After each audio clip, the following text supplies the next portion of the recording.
Welcome to another episode of Live from the Wish House with me, Cris Spinner. If you're a regular, welcome back. And if you're new, I'm so happy you're here. My path profoundly changed when my son was diagnosed with autism.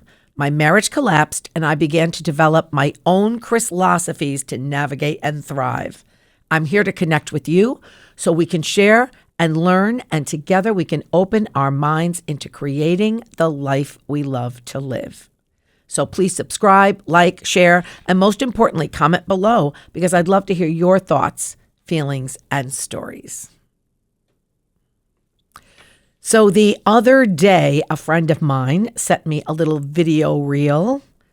It was the Brady Bunch's iconic TV episode where the kids want to get a silver platter for their parents' anniversary, and the 6 kids dress up and create costumes, and they make a singing group, and they call themselves the Silver Platters, and they go on a TV talent show, and they sing a song called Keep On. They do a song and dance routine. And I watched that whole reel and I was transported back in time. I remember watching that episode for the very first time and thinking it was just the greatest thing ever. I was in 8th grade. That was 1972. And I got to tell you, in those days, 8th graders were far less sophisticated than they are today. But sitting at home watching those Brady kids sing and dance was beyond cool. When I actually saw that clip, I really, in my heart of hearts, remembered how much I loved that the Bradys were now in the performing genre. You know, prior to that, we were all about the Partridge Family. Still one of the all-time favorite shows. But the Bradys had made an entrance into that. And I remember, because I was a music kid, I was a performing kid myself, being so connected to that world, to that teen world of singing and dancing and sharing that with the masses. As I was watching that clip, I was also wondering, did those 6 kids know at that moment when they were singing that song that the episode and the song would take on a life of its own and become an iconic piece of pop culture that still resonates today?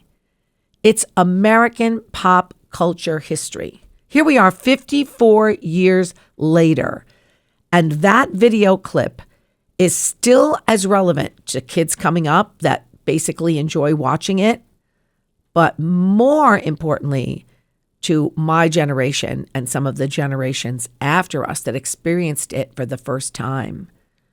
It's nostalgia. It's an incredible thing to watch that little clip and basically time travel back. Made me think, what makes a moment like that connect? What makes a moment like that stand the test of time? Why 54 years later does that little clip, or do things like that still matter so much to us? Are we more tuned into nostalgia than we've ever been before? Or is it that nostalgia is really easily accessed now so quickly because technology is so advanced? Kind of an interesting thought. I mean, nostalgia is always appealing. It takes us back. But recently, I'm beginning to think that we're so addicted to nostalgia because we're craving connection. I think, and I've said it before, we've lost the art of shared experience. Something that we all experience together. The kind of experiences that we used to have before technology became so advanced and before social media, before phones in our hands 24/7. There's a solitary addiction that we are all involved in. It's our phone. And I think it's done something to us. I think it's done something to us personally. I think it's done something to us as a society. I'm noticing I work with children, mostly high school children in volunteer clubs in my community. And I've noticed that many of the young people don't even have the simple social pleasantries that we used to have. And I'm not sounding like when I was a kid. This is an absolute fact. Kids aren't as quick to look you in the eye to have an easy conversation or to even shake your hands. It's not just simply an introvert versus an extrovert. I'm noticing there's more introversion, for lack of a better term. Maybe I made that up. But there's more introversion in kids today because I think they're simply looking at their phones 24/7. All interaction is coming in the palm of their hand. And where are they doing that looking? It's down. It's a downward look. No one's holding their phone up unless they're taking a selfie. Unless they're taking a selfie. And the root word of that is self. Reminds me of that silly bit that Sebastian Maniscalco does about taking the selfie and how that wasn't a thing years ago. But when you think about that, it's true. A selfie wasn't a thing years ago, and I'm just as guilty. I post on my social pages all the time, a selfie. What am I doing today? I'm in my car. I'm on my way to this. Here I am recording my podcast. And I'm doing the selfie because I'm very much inward. Now, of course, I spent the vast majority of my life not looking into the palm of my hand. So I have that skill set and I have that need and that want, and it's quickly satisfied because I grew up and came of age and spent most of my adult life in a connective world. But I'm noticing it's lost on a younger generation. They're not so clear on how to navigate. And I think we're craving that. I think personally, we become sadder, not just children, adults too. I say that all the time. We feel lost. We feel a lack of connection. A lot of times you'll speak to friends or you'll hear people making videos on social media or you'll hear people in interviews and they'll say, I don't know what it is. I just feel lost. I just feel not connected. I don't feel a sense of purpose. That used to be you would hear it one in how many? 1 in 50 friends would come up with that. Now it's 50 friends as compared to one who doesn't have that feeling. I think the feeling like we don't measure up or the breathless feeling that we're not being heard because now everybody has a voice. Everybody has a phone. Everybody can click an app and be heard, whether they're telling their opinion politically or doing a new dance or lip syncing a song or sharing an opinion on household cleanup. We all have a voice now. It's so easy to pop on there. Easy for some people. Other people feel that left out feeling that, oh my goodness, I'm not being recognized. My relevancy isn't being accessed. And I think all of that singular introversion, looking in the palm of our hands, blocking out the rest of the world is doing something to us. I'll tell you this. The other night I went out to dinner and I noticed at the table next to me, there were about 5 or 6 people. And one of the people was telling a story to the rest of the table. I was trying not to stare. I didn't want them to think, I was some kind of stalker watching them. But I couldn't almost keep my eyes off them. And I'm going to tell you why. Because 3 of the people that were at the table, I think there were 6. 3 of the people that were at the table had their phone in their hand while the person was telling the story. And it was quite an animated story. It wasn't like the person was sharing something that I couldn't overhear. I heard the whole thing. He was quite funny. But 3 of these people were on their phone and glancing up. They were so disconnected in the restaurant from their friend who they obviously had chosen to go out with. So it wasn't even as if you could say, well, that guy is kind of going on and maybe I, taking a peek at this last minute. I don't know the couple hours they may have spent before. But it wasn't the case at all. And the thought to me was, how are they getting away with just their phone is out while this person is talking and they're glancing up and doing messaging or doing whatever it is they're doing. None of it looked urgent. It didn't look to me like sometimes I have to grab my phone. Oh, I have to take this call. And I've gotten to a point now when I go out, I put my phone upside down. It's on, and it's always on for my son, as I've mentioned before, has autism. And I'm always concerned if somebody had to get in touch with me, I need to be available. So I put my phone down so I'm not looking at it. I'm not interested in picking it up in a conversation, in a one-on-one situation. But then if it rings, I have it right there. And when it does ring or I do hear a text, I just flip quickly and put it right down. It's the glance and it's over. Unless it's something that I really have to take. And that's acceptable. But I was thinking to myself, what a lack of connection. How did we get to the point where that lack of connection is accepted? And here's the thing, none of those people on those phones looked happy. They didn't look happy. They looked trance-like. I think we're finding ourselves in a situation where we're craving. We are craving and longing for connection. And nostalgia brings it back. Nostalgia brings it back if you can go back to the 50s, the 60s, the 70s, the 80s, even parts of the 90s. If you can go back, you're coming to a time when everything was equal, where we felt a sense of belonging, a sense of relevancy through simple connection. You know, there was something in the experience of gathering around the TV and watching those Brady kids perform that song.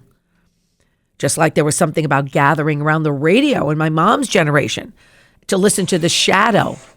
I remember my mom used to tell me about the radio program, The Shadow. They wouldn't miss it. They all gathered around to hear it. Or FDR, President Roosevelt's fireside chats. Everybody gathered around. Everybody knew what the president was sharing. Everybody was listening. It was a shared experience, but it was only happening once. It was only happening at the same time. You know, now we have all sorts of streaming things that we watch. And I'm addicted to Virgin River. I'll admit it. A lot of my friends love that show as well. Typical romance show set in the beautiful mountains or in the wooded areas, and just the kind of place you wish you could stumble upon and live. But most of my friends, especially women, when we're talking about Virgin River, in the first 5 minutes of that chat, the one thing that they bring up is they want to be in the sewing circle, because there's a sewing circle in Virgin River, a group of women that sit together and sew. And it's not set in the prairie days. It's it's set in modern times, but they've adopted that idea of creating a quilt for somebody who's having a child or making something for somebody who's getting married. And they all sit around in this circle, and they're all very different women, and they're all sharing their opinions. And sometimes it can get heated, but it's always done with love because it's Virgin River and it's TV and they want you to come back. But every single person that I speak with, one of the very first things that they mention is, I want to be in the sewing circle. You know why? Because we're craving connection. We're craving what used to be. And what used to be was so simple and slower. Or was it? Because those are two terms that people use all of the time. Oh, the good old days, they were slower and they were simpler. I think people think that life is so fast because technology kind of makes it feel that way. Think about when you're just scrolling, just sitting with your phone and scrolling. We all do it. I do it. 2 hours can go by in a flash. I'll tell you when it's most prevalent, which you're not supposed to do, but I'm guilty of it. So you go to sleep and then you wake up and you just can't seem to get back to sleep. So you grab the phone. It's the worst thing to do. I think something to do with the blue light, that you're looking at that phone in the middle of the night and you're susceptible to that making you stay more awake. So it's counterintuitive. You're also susceptible to buying things, which is my bad thing. But I have had experiences where I get up, I've gone to bed kind of early. It's 1 o'clock, 1:30. I can't get back to sleep. I'm tossing, I'm turning. And in my head, I decide, well, let me just scroll. Let me just look at something for 10, 15 minutes. And maybe that'll make me feel tired and I'll go back to sleep. And the next thing I know, it is 3:05. And I am telling you, I have no idea where that time went. I have no idea. I don't even know what I saw. I don't even know what I saw. I just know that 2 hours went in a blink of an eye. But somehow, when we're doing something that doesn't involve technology or scrolling 1, 2, 3, just flipping through pictures and videos and sounds, I don't even think our mind is built to take in all of that at the rate we're taking it in. But think about it when you're just in your backyard with your friends chatting, or when you were a kid and you were at the beach all day with your family. 2 hours felt like an eternity, but a great eternity. You know, I remember when my son was young, I always think about these moments. We would come home from the pool, we would have dinner, and then we would go out in the backyard, and kids would come and they would all be playing, and I'd have a cup of coffee, and sometimes the neighbor gals would come, and those hours felt warm and almost cozy and like a big heavy blanket that was slow and labored in the most beautiful of ways. You know, from 6 o'clock to 8 o'clock, or from 6 o'clock until it started to get dark, and you all of a sudden realize, wow, what time is it? It felt like there was so much that was encapsulated in those hours. But all there really was hanging around with a cup of coffee, having a chat, watching the kids, the occasional, don't climb that tree, hearing the birds, feeling the breeze. When we're connected, when we're grounded, what's the expression now the kids say when you're out there touching grass? You don't have that same breathless, non-connected feeling that we do now on a daily basis, 24/7. You know, I was so touched by the Artemis II moon exploration that just happened. You know, it harkened me a little bit. I'm going to say a little bit back to my childhood, because I was in 1969, I was 11. And, I remember the moon landing like it was last weekend. I can't believe how long that is. That's more than 50 years. Doesn't seem possible that I have an actual vivid memory of something that was more than 50 years. Now, when I taught school and told the kids, I saw the first moon landing, they'd look at me like I was an ancient person. But it was a long time ago. And although I know it wasn't 30 years ago, it kind of feels like maybe it could have been 35, not over 50 years. But there was another shared experience. I mean, there wasn't a person on this planet that wasn't out in their yard or on their deck or fire escape or rooftop looking at the moon. We were all there at the same time. I remember telling my brother I could see Neil Armstrong on the moon. I think I see something moving, the innocence of the child. But we watched it on TV. We heard all the very first words. I can still, when I see little clips of it, I can still remember the first time hearing all of those sounds, the clicks, the beeps, with the posters we had, the cereal boxes with the astronauts on it. And we talked about it incessantly. And my brother had a doll called Major Matt Mason that was supposed to be kind of a space exploration based on the real life thing. And everybody knew it. Everybody was talking about it. That shared connective experience that we were all one. And I did have a lot of that feeling watching this exploration as well. Although this one felt a little different. You had a lot, if you were going to watch it, a lot, if you were going to do a 24/7 thing and kind of log on, or turn on when they were on, you had to find the place to access it. It wasn't like when the first moon landing happened and we just turned on the TV and there it wasn't anything else. It was just this incredible thing. But now you have to kind of find it. And even though it was incredible and miraculous, and I've not gotten over it, I felt like there was a spiritual lesson and a spiritual experience to be had from watching that and from following all that happened and from seeing the universe, for the first time in many ways, the way we were seeing it, making ourselves feel like we were a good small, that somehow there was something out there, that the moon, we found out, had been protecting us all along by shielding us from meteors and rocks, and just something incredible about it all. So I don't want to lose the awestruck feeling of it, but I had to text my friend, are you watching this? Did you see it last night? No one was doing it all at the same time and communicating about it all at the same time. And you could turn the channel from it and go find out something else that was happening, or just can the whole thing and watch Virgin River. I mean, it didn't feel the exact same. And then, of course, we're in 2026, so there's so many clips and great music being set and people making these videos, compilations of it, and we're all who are interested in it. So, wanting to see it and buying into that presentation. But just like I thought, it was great when it happened and they all came home and most of us clapped, I guess, across the nation, but it didn't feel like I was connected to anybody who was clapping like me in my living room, where I did in 1969. The connectiveness feeling that I was craving and wanting was there a little bit. It was a little bit of a hit, but it wasn't the whole shebang, as we used to say. And then exactly what happened. It was there. It was great. We lived it about another week. We saw the astronauts go home and greet their families and their neighbors, and nobody's talking about it anymore.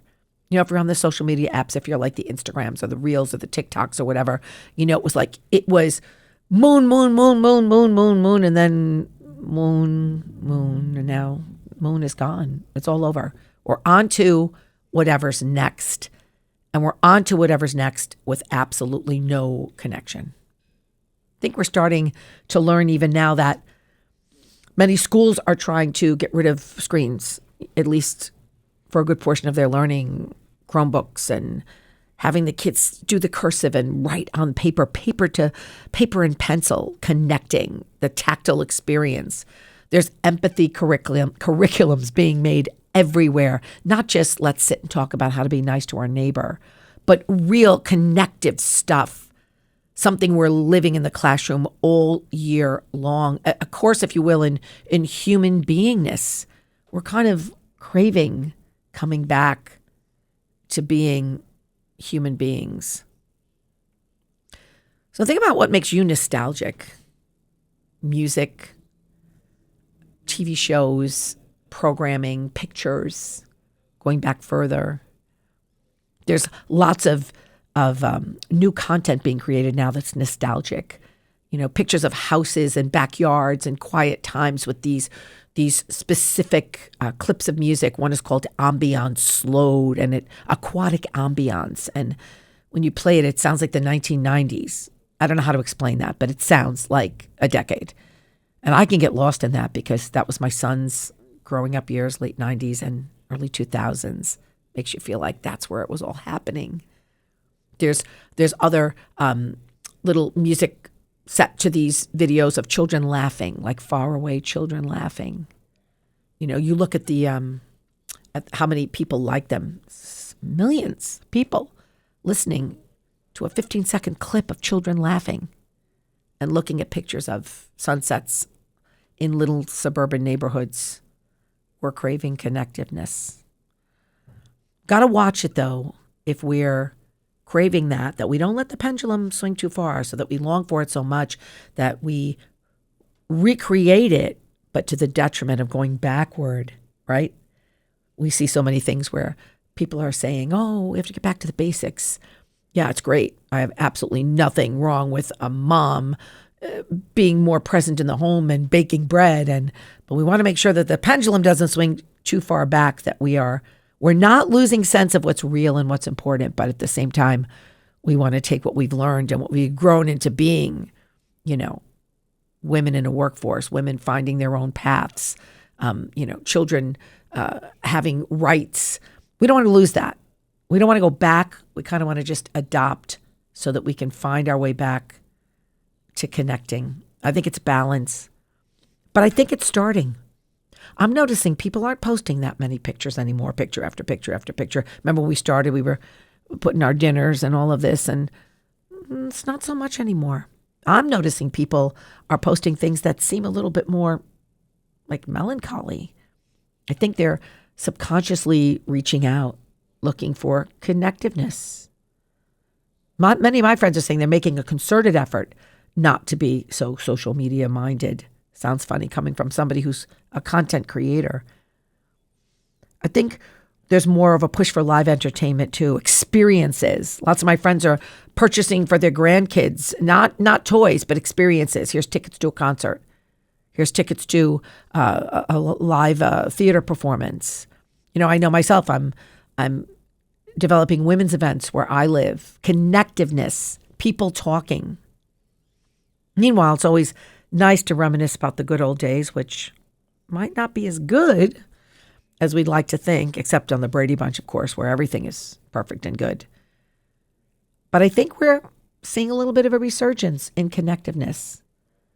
And may I have a little hubris to suggest that we take advantage of that. Take advantage of turning the phone down. Take advantage of dinners with no phones around and whole chunks of time where we're not involved. It's hard because everything's there. And it's a little bit addictive, but I don't think it's doing us any good. I think the nostalgia that we find is because there in that world, we're connected. Let's find ways now to feel more connected. And I guarantee our moods, our attitudes, our outlooks go up, our vibrations go up, and our purpose is a little clearer. Little food for thought here at the Wish House. See you next time.